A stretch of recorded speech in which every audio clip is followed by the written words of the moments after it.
Warren Buffett didn't get rich picking hot stocks. He got rich by following 2 boring rules from one boring book, and he points to chapters 8 and 20 as his bedrock.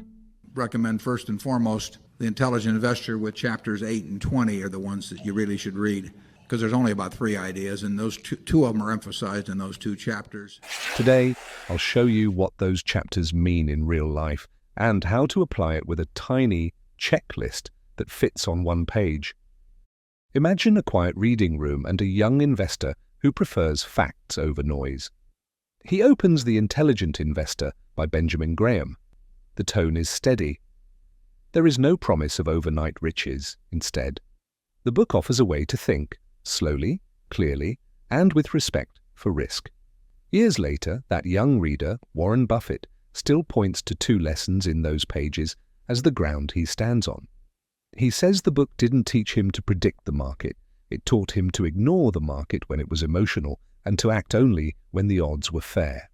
At the center of this story is a simple idea. The market does not tell you what to do. The market only shows you a price. On good days, the mood is cheerful. On bad days, it is scared. But the mood is not the value. Value lives underneath. Once you see this difference, mood on the surface, value underneath, you stop letting price push you around. You begin to wait.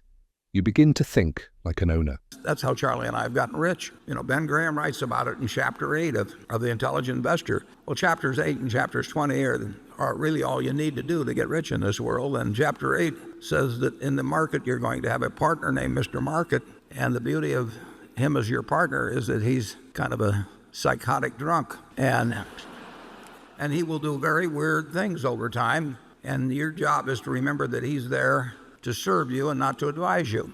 Lesson 1. Mr. Market serves you. Benjamin Graham gives the market a face to make the idea stick. He calls it Mr. Market. Picture a neighbor who knocks on your door every day with a new offer to buy your business or to sell you more. Some days he is excited and quotes a high price. Other days he is worried and quotes a low price. Your advantage is simple. You don't have to answer the door. You can ignore him on most days and open the door only when his price helps you. This is the opposite of chasing trends. It is the habit of choosing when to act and choosing when to be quiet. Warren Buffett took this lesson to heart. He did not try to fight the daily mood. He let the mood pass by and waited for a calm, friendly price. When the market became fearful and others felt pressure to sell, he felt no pressure at all because he knew the market's job was to serve him, not command him. If the price was silly high, he didn't argue, he simply waited. If the price grew fair or even cheap, he studied the business with a cool head and moved only when he saw a margin on his side. Lesson 2. The margin of safety protects you. No one can know the exact value of a company. We can estimate value by looking at the cash a business earns and the strength of its balance sheet, but estimates are never perfect. Life brings surprises. Because of this, Graham teaches a second rule called the margin of safety. It means you do not pay full price for an estimate. If you believe a business is worth 100, you try to buy it around 70. That 30-point cushion is your safety belt. If you are a little wrong, you are still okay. If a storm hits, you are not wiped out. Losses hurt more than gains help, so your first job is protection. This second lesson was Buffett's favorite. It sounds simple and even boring, yet it is powerful because it respects reality. Prices move, news breaks, and moods swing.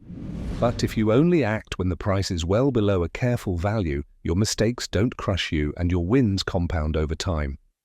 When you combine the 2 rules, treat prices as offers and insist on a margin, you get a calm system.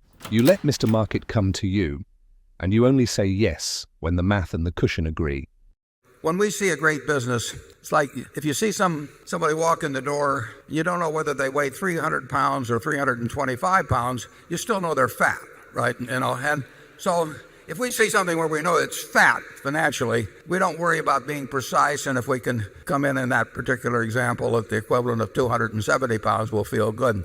But if we find something where the competitive aspects are, it's just the nature of the business that you really can't see out 5 or 10 or 20 years, Because that's what investing is seeing out. You don't get paid for what's already happened. You only get paid for what's going to happen in the future. Pick your lane, defensive or enterprising. Graham also gives a map for two types of investors. A defensive investor wants a simple plan that doesn't take much time. This person uses low-cost index funds as the core, invests a set amount every month, and may keep some bonds to sleep well. There is no need to watch the market every day. The goal is steady progress, not excitement. Most people should be here because it fits normal life. An enterprising investor enjoys the work of study. This person reads reports, learns how a company makes money, and waits patiently for a great business to trade at a price that includes a wide margin of safety. Even here, the posture is quiet. There is no rush to buy. There is only preparation and patience. Both lanes can win when they follow the two rules. The key is to pick the lane that fits your life and stick to it, because changing your lane every week will wear you out and lead to sloppy decisions. Quick favor, future millionaire. Tap like so the algorithm spreads this to more learners like you. A simple way to apply the lessons. A one-page checklist. When you want to look at a single business, you don't need a giant spreadsheet. Keep a small page and write 3 things in plain words. First, look at the cash the business actually produces for owners. Is real cash coming in year after year? And is the trend steady or rising? Second, look at debt and interest. Can normal profits pay the interest with plenty of room to spare, or is the company stretched and fragile? Third, compare price to value. If your best estimate of value is 100, only buy when today's price is 70 or less. If anything feels off, weak cash, heavy debt, or no margin of safety, close the notebook and wait. If cash is strong, debt is low, and there's a clear margin of safety, you can buy calmly. You understand the business, and the price protects you. This little check is not designed to make you feel smart. It is designed to keep you safe. It slows you down, it removes impulse, and it turns a loud market into a set of quiet questions you can answer with calm. Over time, those calm choices stack up into results you can trust. I mean, it changed my life. If I hadn't read that book, I don't know how long I would have gone on looking for head and shoulders formations and 200-day moving averages and the odd-lot ratios and a zillion things. And I love that kind of stuff. Except it was the wrong stuff I was looking at. If you're thinking, okay, but what do I do each day? That's exactly what's next. Click this video. It shows simple daily moves to stay on track. I'll meet you there. Thanks so much for watching.